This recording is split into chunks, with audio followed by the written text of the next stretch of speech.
beloved Boss Mike Cervera. NBI Director Santiago nag-resign. Ang babaw ng dahilan. Oo, pasok. Kay Director Jaime Santiago, ang mga ulat na tumatanggap daw siya Mm. ng payola sa umano'y bagman ng ahensya. Nako. Tinawag niyang malisyoso ang mga ulat na tumatanggap umano siya ng pera mula sa mga operator ng iligal na online sabong at pogo. Nako. Galing umano yan sa isa raw bagman na nagngangalang Paul Tangkad. Nasaktan daw si Santiago sa akusasyon na yan pero hindi naman daw yan totoo. Oh. Matatanda ang nagsumite ng resignation letter kay Pangulong Bongbong Marcos Oh. at ayaw daw niya kasing masira ang kanyang reputasyon. Nako. Kita niyo mga kababayan?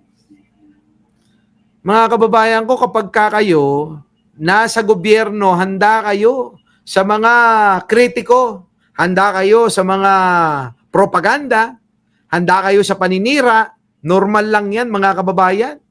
Tapos gagawin na dahilan para daw mag-resign itong si NBI Director Santiago, ano, mga kababayan ko. Kayo mga kababayan, naniniwala po ba rito? Kasi ang iniisip ng marami ngayon nating mga kababayan, baka naman daw, Direktor, baka naman daw totoo yan. Oo, kasi kung ganyan lang kababaw ang dahilan, nakakapagtaka talaga. Di po ba? Baka nakalimutan niya si Pangulong Bongbong, si Speaker Martin Romualdez, at marami pang iba. Sama nyo na si First Lady. Di po ba? Mga kababayan, yung mga propaganda ng kalaban, abay hindi mo masikmura. Pero bakit hindi nagpapa-apekto si Pangulo? Bakit hindi nagpapa-apekto si First Lady? Hindi rin nagpapa-apekto yung Speaker. Bakit? Mga kababayan ko, kasi kasama yan sa inyong trabaho. Hindi kayo mawawalan ng kritiko.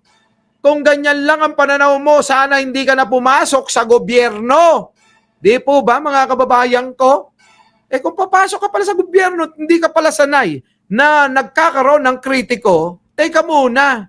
Nasa taong bayan naman kung maniniwala. Di po ba? Kahit na anong iba to sa'yo, kung alam mo naman na ginagawa mo yung makakabuti at yung tama para sa tao, sa paglilingkod mo, anong connect para maging apektado? Hindi ko magets, mga kababayan. Tulungan nyo ako. Grabe, no? Ibang klase, no? Ibang klase. Ibang klaseng katwiran. Kita nyo, mga kababayan ko. Hindi nyo, kung ano lang ho, mga kababayan, kung basura lang ho, yung pong ginagawang pambababoy at pagiging kritiko ng kampo ng mga Duterte kay Pangulong Bongbong Marcos, malamang ho natabunan na si Pangulo.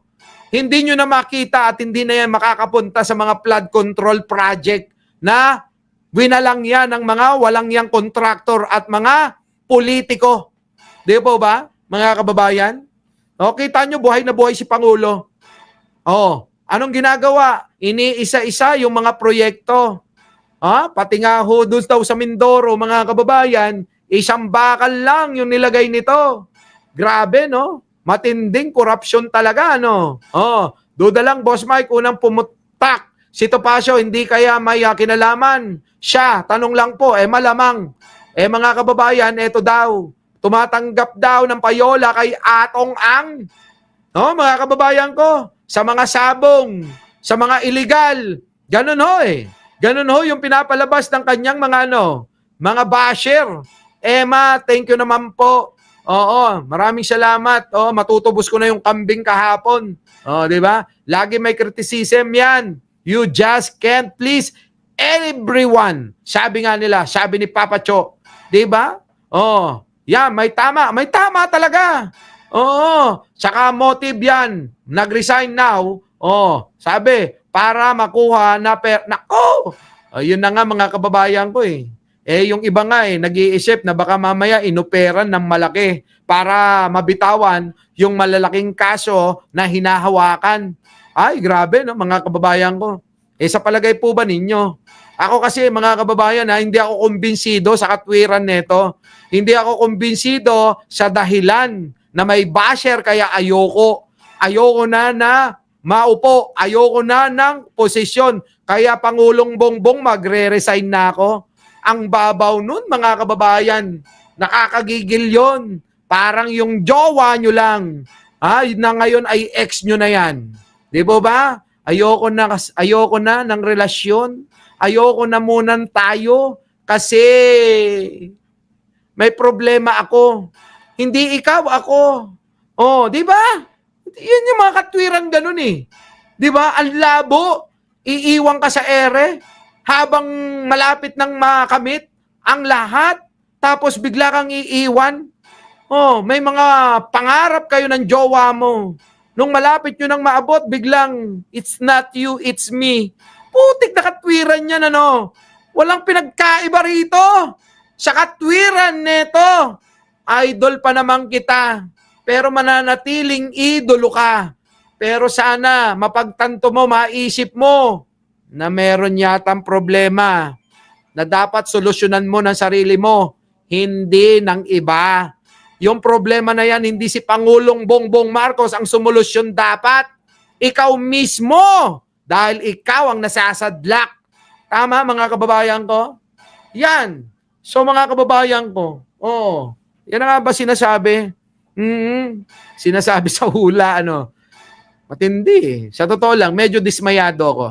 Oo. Dismayado ako. Sabi ni Slap, Mike, dami kasi Mike, Mike money, Oo, marami akong pera. Gusto mo makita? Oo, yung pera sa akin, dito dumarating sa mesa. Di ko kailangang hanapin sa labas yan. Kusang dumarating yan. Oo, kasi marami akong investment. Oo. Na yung mga investment ko, bigla-bigla na lang ako nagugulat. Kumita na pala. Diba? Ganun lang. Kaya nga yung offer ni Maharlika, 250, 300 daw dapat. Kaya lang kailangan niya ng SOP, parang politiko.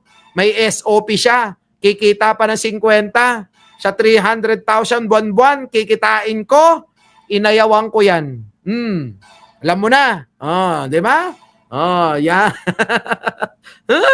Yan, mga kababayan. So ano na? You read my message. That's breaking. It's luck. Thank you naman, Slap, Emma, thank you, anong masasabi nyo rito, mga kababayan, dahil last set ko na to. Mga kababayan, hanggang dito na lang. Kita-kita po tayo mamaya, mga kababayan, at babawi talaga ako. Dahil 2 araw, halos 3 araw tayong hindi nakapag-live. Babawian ko ito. At babawian ko kayo ng mga nawalan yung sandali na kasama ko na masaya tayo. Tama? Muli, maraming salamat sa inyo lahat. Ako po ang inyong lingkod, Mike Cerbero po. Laging gusto lang ay magpasaya sa inyo. So, mga kababayan, ano pang hinihintay nyo? Bago tayo maghiwa-hiwalay, mag-like, mag-share, at mag-subscribe. Muli, ako po ang inyong lingkod, Mike Cerbero po, lagi nagsasabing, mahalin natin ang ating kapwa, pagdasal po natin lagi ang ating bansa. Magandang umaga, magandang hapon at magandang gabi sa mandako ng mundo. Naroon kayo, syempre, magandang buhay na rin para sa ating lahat. Maraming salamat po. Our beloved Boss Mike Cervera.